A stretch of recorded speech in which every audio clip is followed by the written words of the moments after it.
নমস্কার বন্ধুরা, সবাই কেমন আছো? আশা করছি সবাই ভালো আছো, সুস্থ আছো। তো কালকে মহালয়া ছিল। মহালয়াতে আমাদের আনন্দময়ী মায়ের বাৎসরিক পুজো হয়েছে। সেজন্য ঠাকুর ঘরে চারিদিকে ফুলে ছড়াছড়ি হয়ে রয়েছে।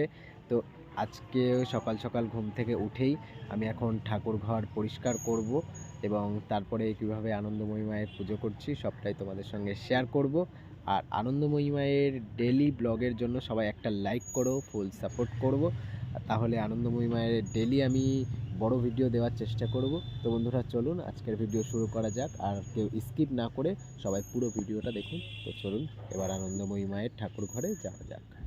তো বন্ধুরা দেখো, ঠাকুর ঘরে চারিদিকে ফুলের ছড়াছড়ি হয়ে রয়েছে এবং ঠাকুর ঘরটা কেমন ময়লা হয়ে রয়েছে, সব অগোছালো হয়ে পড়ে রয়েছে। আর আনন্দময়ী মায়ের গলাতেও ফুলের মালাগুলি রয়েছে, সেগুলোও শুকিয়ে গেছে। তো সমস্ত মালা ফেলে দেব এবং পুরো ঠাকুর ঘর পরিষ্কার করব। এবং গাইজ দেখো, আনন্দময়ী মাকে দর্শন করো সবাই এবং চলুন এবার ঠাকুর ঘরটা পরিষ্কার করে নিই।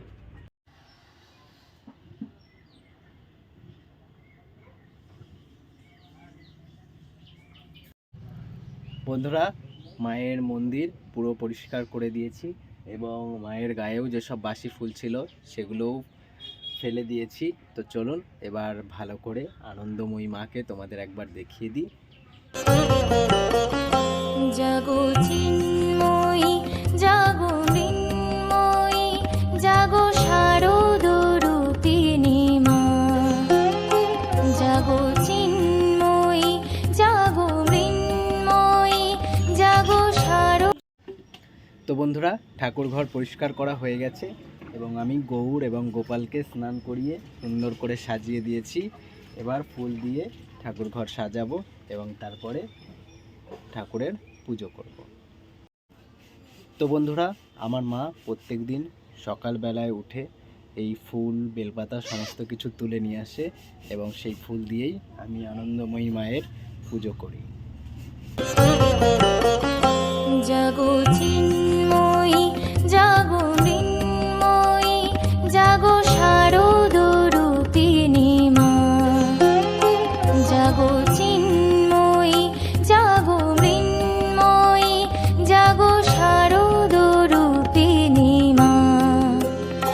জাগো সনাতনী ত্রিনয়নী, জাগো দেবী দশভুজা মা।